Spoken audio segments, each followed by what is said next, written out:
l'ordre d'établir le camp d'Omarska.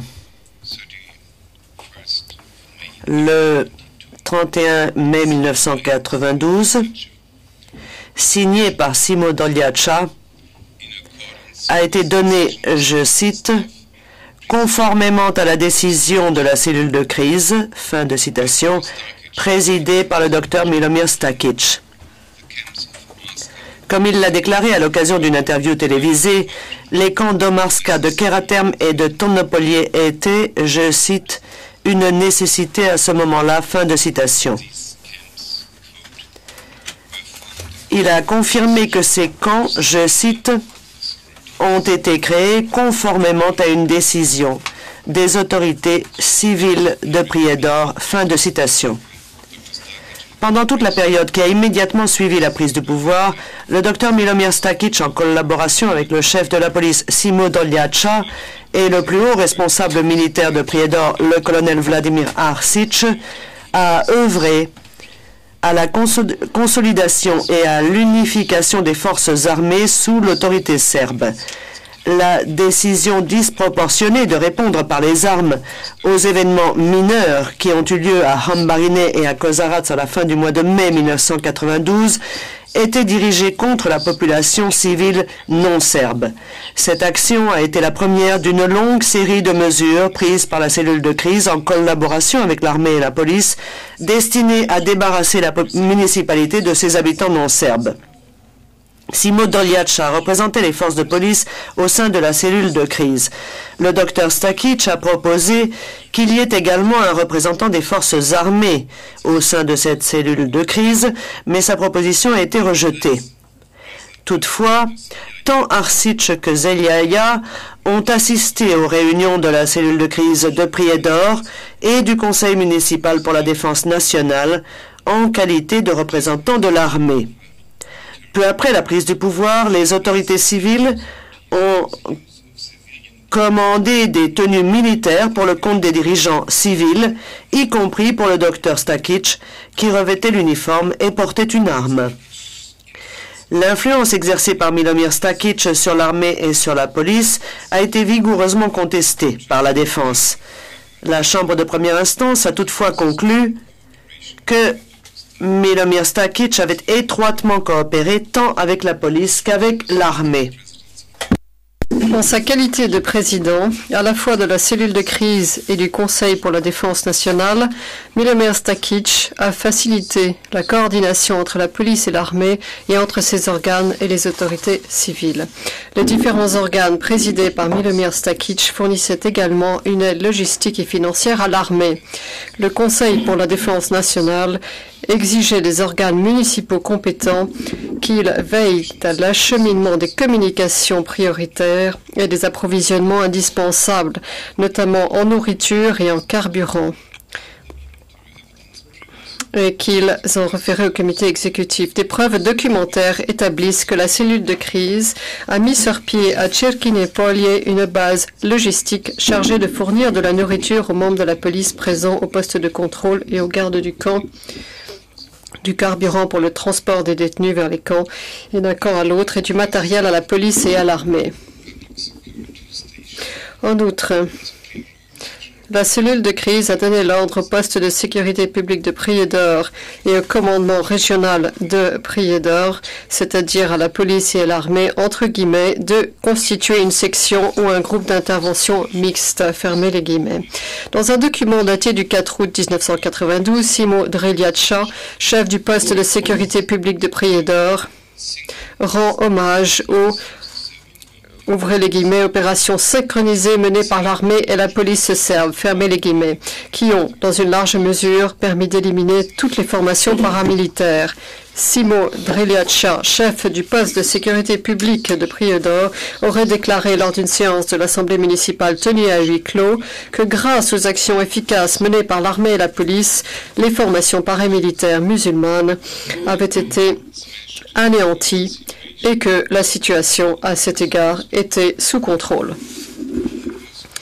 Il existait bien une coordination entre la cellule de crise, devenue plus tard la présidence de guerre, et les membres de la police et de l'armée, pour ce qui est du fonctionnement des camps. la cellule de crise y a pris part en supervisant la surveillance dans les camps, en décidant de prolonger ou non la détention des citoyens de Prijedor, en fournissant les moyens de transport et le carburant nécessaire au transfert des prisonniers entre les différents camps et de ces camps vers des territoires sous contrôle non serbe, ainsi qu'en coordonnant la distribution aux détenus de nourriture en quantité limitée. Avec l'arrivée des premiers détenus à Omarska, des gardes permanents ont été affectés au camp et des mines terrestres antipersonnelles ont été placées autour du camp.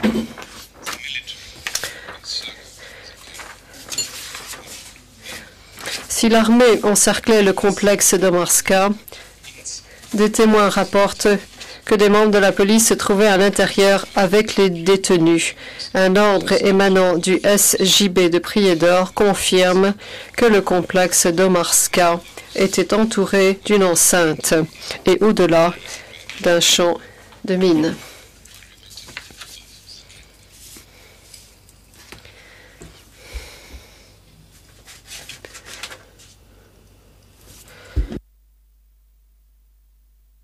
Le but commun ne pouvait être atteint sans l'exercice d'un contrôle conjoint sur le résultat final, et c'est cette interaction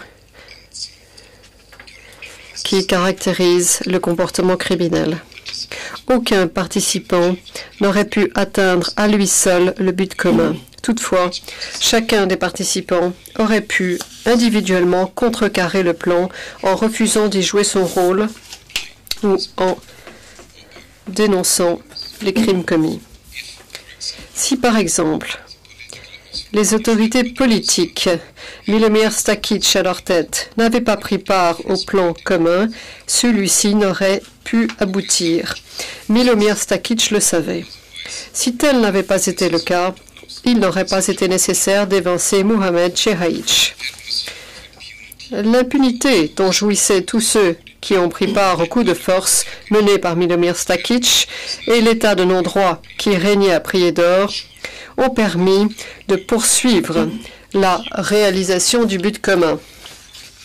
À en croire l'un des témoins, il n'y avait à Prijedor, je cite, aucun individu ou une autorité de facto ou de jure au-dessus du docteur Stakic. Fin de citation. L'édition de Kozarski Viesnik du 13 janvier 1993 décrit Milomir Stakic comme étant le responsable le plus haut placé de la municipalité. Dans les articles et les rapports, M. Milomir Stakic est désigné comme le maire de Prijedor, un titre qui dénote habituellement une grande autorité politique. Et l'accusé lui-même se présentait ainsi. Toutefois, ces titres en eux-mêmes ne revêtent aucune importance, dès lors qu'il apparaît que Milomir Stakic avait une part considérable de responsabilité dans tous les événements qui ont lieu dans la municipalité et qu'il avait le pouvoir de changer leur cours. S'agissant de toutes les infractions, la Chambre de première instance est convaincue que Milomir Stakic et les autres co-auteurs ont agi sans ignorer que des crimes seraient commis en conséquence directe de la poursuite du but commun. Les co-auteurs ont consenti à chasser par tous les moyens nécessaires les musulmans de Prijedor et ont soit accepté que des crimes seraient une conséquence prévisible de leurs actes, soit participé activement à la perpétration de ces crimes. Le fait que Milomir Stakic ait jugé nécessaire d'évincer Mohamed Chehaïch et d'autres encore, qui auraient clairement refusé de participer à la mise en œuvre du but commun, démontre qu'il savait que sans les actes accomplis par lui-même et par les autres co-auteurs, le but ultime, celui de la création d'une municipalité serbe et finalement d'un État serbe, ne pouvait se réaliser. Dans un entretien accordé le 24 mai 1992 en sa qualité de président de la cellule de crise, Milomir Stakic a déclaré que l'ensemble du territoire de la municipalité de Prijedor était sous le contrôle serbe depuis, je cite, la libération de Kozarac. Fin de citation. Et que le nettoyage, entre guillemets, tchétchène, selon ces termes, se poursuivait à Kozarac. je cite, « car ceux qui restent sont les plus extrémistes d'entre tous et des professionnels ». Fermez la parenthèse, les guillemets. La Chambre de première instance est fermement convaincue que Milomir Stakic avait pleinement conscience que ces prétendus extrémistes n'étaient autres que des civils innocents, des musulmans et des croates dont certains étaient armés, mais qui ne pouvaient être considérés comme une force armée professionnelle. De fait, les éléments de preuve établissent que même si le docteur Stakic parlait de combattre uniquement les musulmans extrémistes, qui menait les opérations armées contre les forces serbes, il agissait comme si toute la population musulmane se composait d'extrémistes.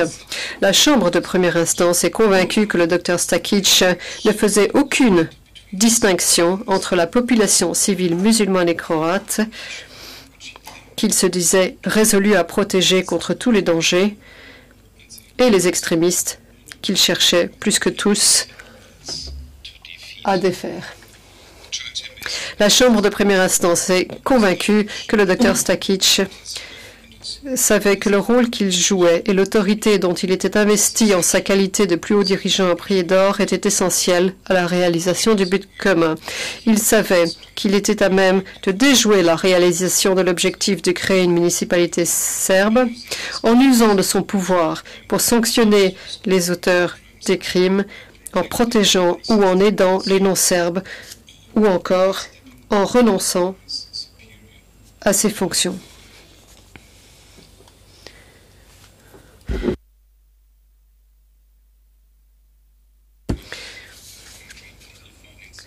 Avant d'exposer les conclusions juridiques, la Chambre de première instance tient à formuler des observations générales relatives aux droits applicables afin de favoriser la compréhension du présent jugement par les partis et par les peuples des États de l'ex-Yougoslavie. La Chambre de première instance doit s'en tenir à l'acte d'accusation et ne peut procéder à une appréciation juridique des faits qui ne lui correspondent pas, comme c'est le cas dans d'autres systèmes juridiques, où les juges peuvent eux-mêmes évaluer l'ensemble de la qualification juridique des actes et ne sont pas liés par les accusations portées dans un acte d'accusation. La Chambre de première instance n'entend pas évoquer le détail de son appréciation juridique, à l'exception des points suivants.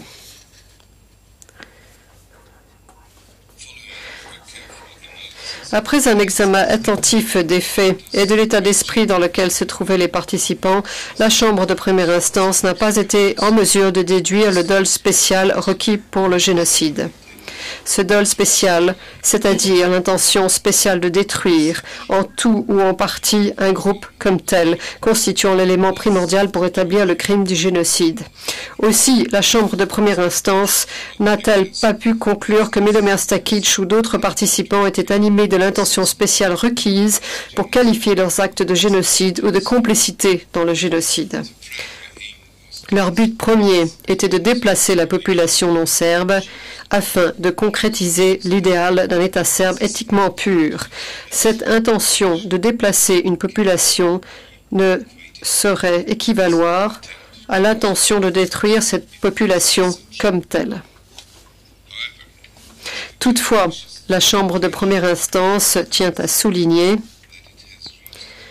que c'est sur la seule base des éléments de preuve présentés en l'espèce qu'elle est parvenue à la conclusion qu'une intention génocidaire au plus haut niveau n'a pas été prouvée au-delà de tout doute raisonnable. Rien ne dit qu'une autre chambre de première instance saisie d'une autre affaire et se fondant sur des éléments de preuve différents ne puisse pas aboutir à une toute autre conclusion. Il faut rappeler, en particulier dans ce contexte, et afin de favoriser une meilleure compréhension de cette décision en ex-Yougoslavie, qu'en principe, c'est au parti qu'il incombe de présenter des preuves. Ce n'est pas le rôle des juges, au regard du règlement de procédure et de preuve de ce tribunal, de prendre une part active aux enquêtes. En règle générale, il n'est pas nécessaire, dans l'intérêt de la justice et aux fins d'une description exhaustive de la responsabilité individuelle, que la Chambre tire des conclusions sur la base de l'article 7.3 du statut. Si cette Chambre est déjà convaincue, au-delà de tout doute raisonnable, que la responsabilité de l'accusé au regard de l'article 7.1 et sa position de supérieur hiérarchique ont été établies. Les hautes fonctions occupées par l'accusé ne constituent qu'une circonstance aggravante dans la fixation de la peine et dont le poids dépend de l'autorité qu'exerçait concrètement l'accusé sur ses subordonnés. La Chambre de première instance a appliqué une définition de l'expulsion qui couvre différentes formes de transfert forcé. Elle a conclu que la plupart des formes de transfert forcé qui, de l'avis de l'accusation, devraient relever de l'article 5I du statut sous l'intitulé « Autres actes inhumains » entre dans le cadre de la définition de l'expulsion visée à l'article 5 d.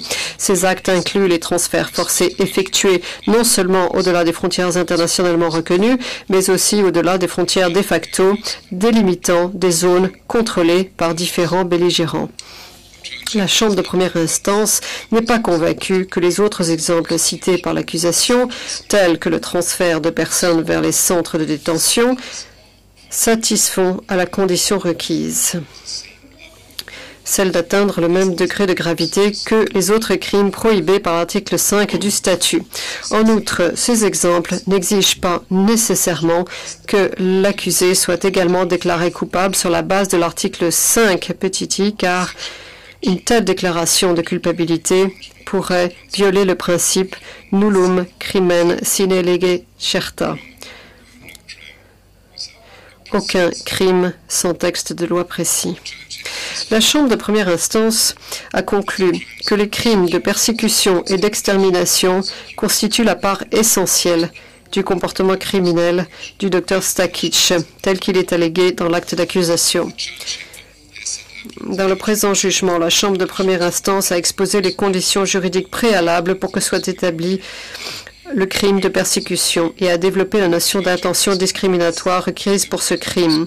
La Chambre de première instance est convaincue de l'existence d'une campagne de persécution motivée par une intention discriminatoire à l'égard de tous les non-serbes et de tous ceux qui n'avaient pas dessein d'affermir le contrôle et la domination serbe dans la municipalité de Prijedor.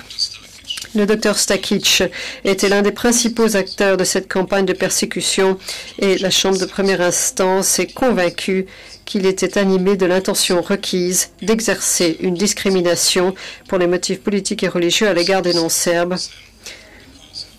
et de ceux qui leur étaient associés ou qui étaient acquis à leur cause.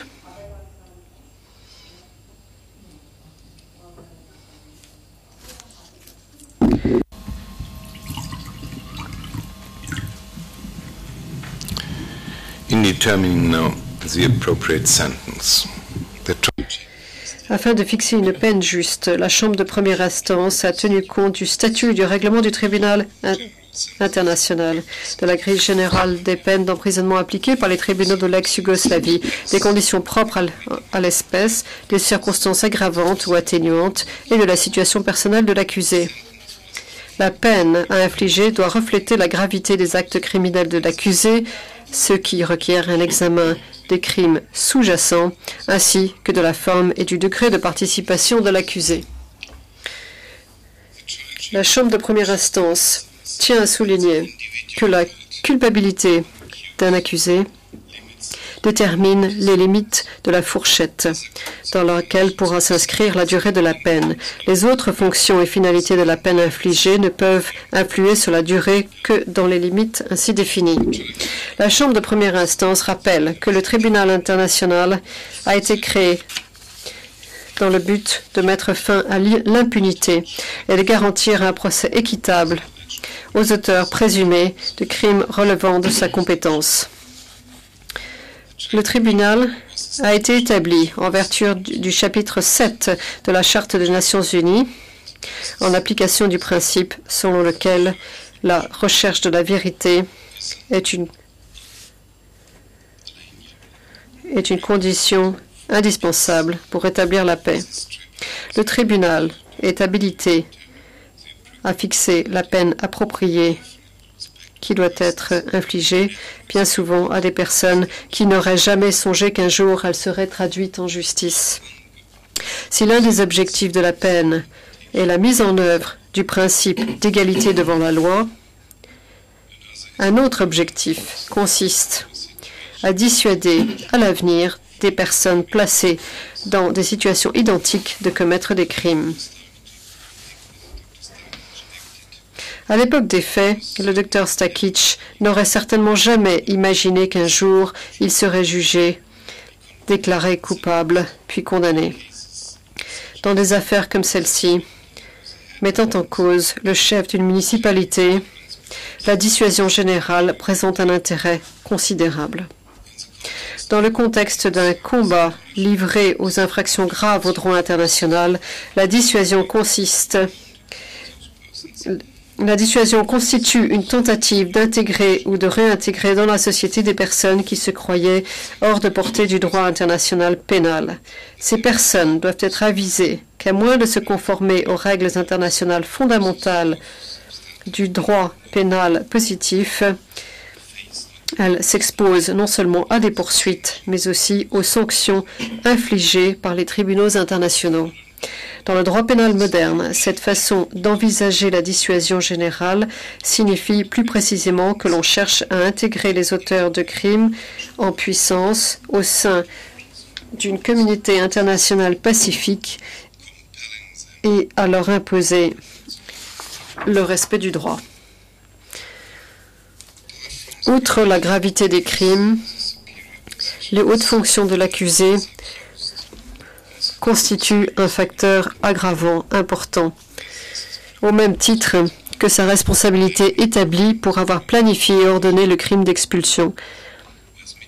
S'agissant de circonstances atténuantes, la Chambre de première instance a tenu compte du consentement donné le 1er octobre 2002 par le Dr Stakic à la nomination d'un nouveau juge, permettant ainsi au débat de se poursuivre, de son attitude vis-à-vis des témoins et de sa situation personnelle.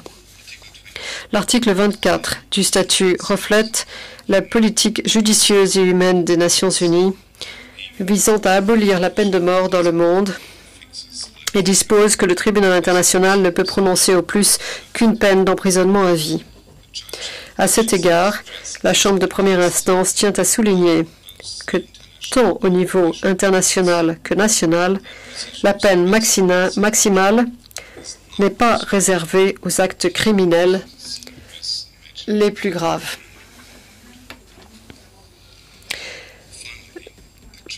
La Chambre de première instance tient enfin à souligner que les articles 123 à 125 du règlement, ainsi que les dispositions de la directive pratique relative à l'appréciation des demandes de grâce, de commutation de la peine et de libération anticipée des personnes condamnées par le tribunal international, demeurent inchangées et priment sur le dispositif énoncé ci-après.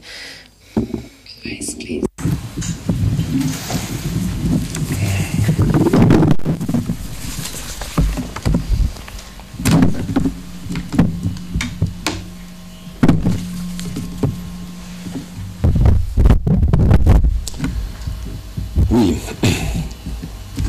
Judges. Nous, juges du tribunal international chargés de poursuivre les personnes présumées responsables de violations graves du droit international humanitaire commises sur le territoire de l'ex-Yougoslavie depuis 1991, créé par le Conseil de sécurité des Nations unies, conformément à la résolution 827 du 25 mai 1993, élu par l'Assemblée générale et compétent pour juger le docteur Milomir Stakic et prononcer la peine appropriée. Par ce motif, décidons, l'accusé Milomir Stakic est acquitté des chefs suivants. Chef 1, génocide. Chef 2, complicité dans le génocide. Chef 8, autres actes inhumains, c'est-à-dire des transferts forcés, un crime contre l'humanité. L'accusé, le docteur Milomir Stakic, est déclaré coupable du chef 4, extermination, un crime contre l'humanité. Chef 5, meurtre, une violation des lois ou coutumes de la guerre. Chef 6, persécution, un crime contre l'humanité, incluant le chef 3, assassinat, un crime contre l'humanité, et le chef 7, expulsion, un crime contre l'humanité. Le docteur Milomir Stakic est condamné à l'emprisonnement à vie. La juridiction alors compétente revoit la peine et, si elle le juge approprié, suspend l'exécution de la peine d'emprisonnement à vie et accorde la libération anticipée, assortie le cas échéant d'une période de mise à l'épreuve. Lorsque les conditions suivantes sont réunies, le condamné a purgé une période de 20 ans d'emprisonnement calculée en application de l'article 101C du règlement à compter de la date à laquelle il a été arrêté pour être jugé. Le réexamen de la peine intervient au terme de cette période. Deuxièmement, une éventuelle décision de suspendre l'exécution de la peine doit reposer entre autres sur les éléments d'appréciation suivants. L'importance de l'intérêt juridique mis en péril en cas de récidive, le comportement du condamné durant son emprisonnement, la personnalité du condamné, ses antécédents et les circonstances de ses actes, les conditions de vie du condamné et les conséquences prévisibles résultant de la suspension de l'exécution de la peine. Troisièmement, le consentement du Dr Stakic à la suspension de l'exécution de sa peine est requis. Quatrièmement, la juridiction compétente peut fixer, le cas échéant, la durée de la période de mise à l'épreuve. En cas de libération anticipée et en application de l'article 101C du règlement, le docteur Milomir Stakic a droit, à compter de la date du présent jugement, à ce que la période de 2 ans, 4 mois et 8 jours calculée à compter de la date à laquelle il a été arrêté pour être jugé soit décomptée de la durée de la peine. En vertu de l'article 103C du règlement, le docteur Milomir Stakic reste sous la garde du tribunal international jusqu'à ce que soient arrêtées les dispositions nécessaires à son transfert vers l'État dans lequel il purgera sa peine. Veuillez vous asseoir.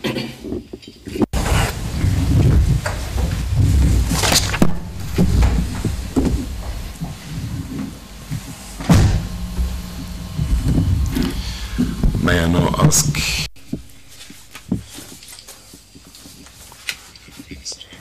Je m'adresse à présent à Madame la greffière d'audience en lui demandant de remettre un exemplaire du jugement en anglais aux deux parties ainsi qu'à l'accusé et de remettre une traduction du résumé du jugement dont il vient d'être donné lecture à la défense dans une langue comprise par l'accusé.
Une traduction du dispositif sera également remise à l'accusé.